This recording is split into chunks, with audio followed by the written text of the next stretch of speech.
Hola, soy Rosa Beltrán, escritora, editora, directora de literatura de la UNAM y estoy contentísima de estar en la FIL de Minería 2017. ¿Qué autores le inspiraron y cuáles diría que son sus favoritos? Es mucha la literatura que me influyó, sobre todo al principio, porque te influyen incluso autores que tú no sabes que te están influyendo. Por ejemplo, Madame Bovary de Flaubert es una obra que leí muchas veces, me parece que contiene absolutamente todos los recursos literarios para meterte en los personajes, para salir de ellos, pero después la literatura inglesa, desde las pequeñas obras como Dr. Jekyll y Mr. Hyde de Stevenson, hasta las grandes cuentistas contemporáneas, no solamente de Inglaterra, sino también en lengua inglesa que viven en otros lugares, cuentistas y narradoras como Jean Rice, y autoras canadienses como Alice Munro, como Margaret Atwood. Leo mucho literatura en lengua inglesa, leo mucho literatura que tiene que ver con el humor, literatura centroeuropea, y me encanta la literatura de Jorge Ibargüengoitia, me encanta la manera en la que lidia con el poder desde el humor. ¿Cuál diría que es la experiencia más memorable de tu vida real que llevaste después a la obra? Yo diría que fueron dos. Una de ellas tuvo que ver con el hecho de vivir en Estados Unidos y atravesar una frontera, esa frontera, porque de inmediato lo que hacen es preguntarte de dónde eres. Tú te das cuenta que esa pregunta es una pregunta retórica. En el momento en que digas de México, soy mexicana, una sarta de prejuicios del otro lado empiezan a incubarse, y por otro lado una serie de respuestas tuyas justificatorias. Sí, soy mexicana, pero no soy narcotraficante, pero no pertenezco al gobierno, no tengo nada que ver con la corrupción, no tengo nada que ver con todos tus prejuicios sobre lo que es ser mexicano. Y a partir de esa pregunta y de esa relación con su respuesta, me di cuenta que me interesaba escribir la historia de lo que somos, de lo que fuimos como mexicanos y seguimos siendo a partir de que nos independizamos de España, de la paradoja que es haber fundado un imperio a imagen y semejanza del imperio del que nos estábamos independizando, es decir, del español.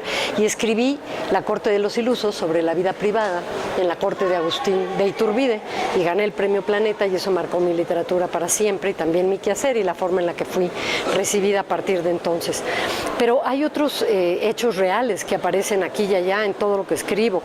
Efectos secundarios, que es una novela muy significativa para mí, me publicó Random House, tiene que ver con los secuestros, tiene que ver con una historia personal en mi familia, y es una novela donde la violencia acaba por apoderarse de todo, incluso por la literatura y la posibilidad de soñar. Alta infidelidad, obviamente, es también una historia que escribí a partir de un acontecimiento real que me marcó, que me afectó, y que se me ocurrió resolver de una manera distinta. Y así yo creo que todo lo que escribimos tiene que ver con nuestra vida de un modo o de otro. ¿Dirías que todos tus personajes tienen algo de ti? Absolutamente todos mis personajes tienen algo de mí. ¿Qué sería si no fuera escritora? Nada, no lo sé, estaría perdida. Si no fuera escritora, por supuesto que sería lectora, eso es lo primero que yo soy, lectora. Pero el acto de leer es también un acto de escribir. Fíjate que cada vez que leemos un libro, ese libro nos dice algo distinto a cada uno de nosotros, porque estamos reescribiendo su historia, su significado. Estamos leyendo entre líneas y por lo tanto escribiendo una segunda historia que parece no estar en ese libro. Cuando yo entré a la universidad y me preguntaron qué otra carrera estudiaría en caso de que letras estuviera saturada, lo dejé vacío. No sé construir puentes, si veo sangre me desmayo, soy inútil en muchos terrenos de la vida y soy además obsesiva, porque siento que la literatura es algo que me eligió a mí, no algo que yo esté eligiendo. Y esta necesidad de escuchar historias de otros y de escribir historias y de encontrarme con esas historias en los libros es algo que me es indispensable. ¿Dirías que desde siempre supiste que escribir iba a ser lo tuyo? No supe desde siempre que escribir iba a ser lo mío, porque yo no sabía de niña que te pagaban por escribir, y menos que te pagaban por leer y por decir que te había parecido un libro.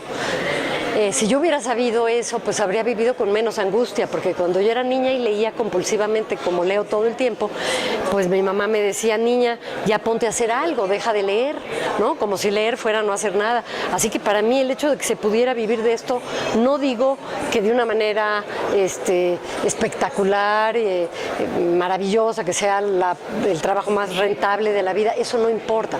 Que se pueda vivir haciendo esto, a mí literalmente me salvó la vida. ¿Qué fue lo primero que recuerdas haber escrito? Un cuento que era realmente un fusil del cuento La Sirenita de Hans Christian Andersen. Pero mientras yo lo escribía yo sentía que era mío, no me acordaba, una parte de mí auténticamente no sabía que ese cuento lo había escrito Hans Christian Andersen y que yo lo había leído. Claro, el final era distinto porque a mí no me parecía que por enamorarse la sirenita estuviera condenada a caminar entre cuchillos, ¿no?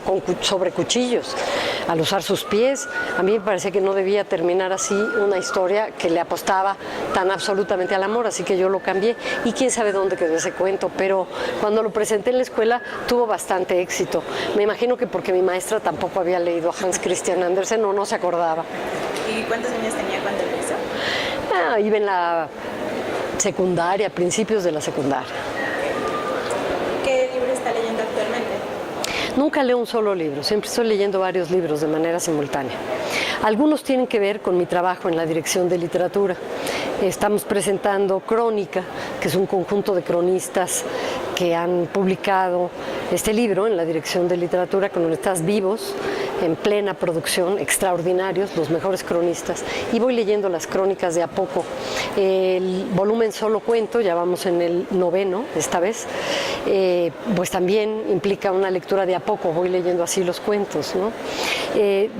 La lectura de las memorias de Salvador Novo parece que no la quiero terminar o no la voy a terminar, entonces es otro libro que dosifico, y casi siempre estoy leyendo también una novela, esas sí suelo leerlas más de un tirón.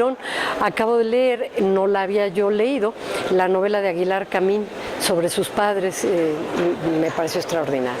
¿Qué tan importante consideras que es que hoy, las mujeres puedan escribir y poner su nombre sin ningún problema, y los temas que tratan las mujeres que escriben? ¿Qué hay de importante en ello? Primero déjame acotar, no es cierto que las mujeres puedan poner su nombre en los libros que escriben sin ningún problema. El ejemplo emblemático es Harry Potter, ¿sí? Rowling tuvo que poner sus iniciales porque se sabía que no iba a ser un éxito editorial, digamos, de esa magnitud si aparecía un nombre de mujer. Después ella dice que se arrepintió, que debió haber usado su nombre de mujer, pero claro que implica algo muy distinto escribir desde este cuerpo y ser leída desde este cuerpo. Por supuesto, nos acercamos de manera más reticente y con más dificultad a la literatura de las mujeres. Dije no por ser amable, yo no, pero la mayoría sí, y siempre pone esto por delante. A mí me importa que la literatura sea buena literatura, que lo que estoy leyendo sea buena literatura, y encuentro en la literatura de las mujeres una libertad enorme. Por principio, porque no tienen que estar escribiendo la narrativa en lengua inglesa o la novela en lengua española, porque el propio statu quo no les da ese privilegio, digamos, ese canon. Y esto hace entonces que la escritura de mujeres tenga estructuras, temáticas, formas que van por otros lugares. ¿Qué me parece? Que se esté leyendo más a mujeres. Hombre, me parece un acto de inteligencia de parte de todos. Quiere decir que estamos escuchando mejor. Ha sido un placer y seguirá siendo un placer por todos los días que dure esta feria venir a Minería, porque es un encuentro con los escritores que me interesa conocer, porque es un encuentro con los libros, que son los mejores compañeros.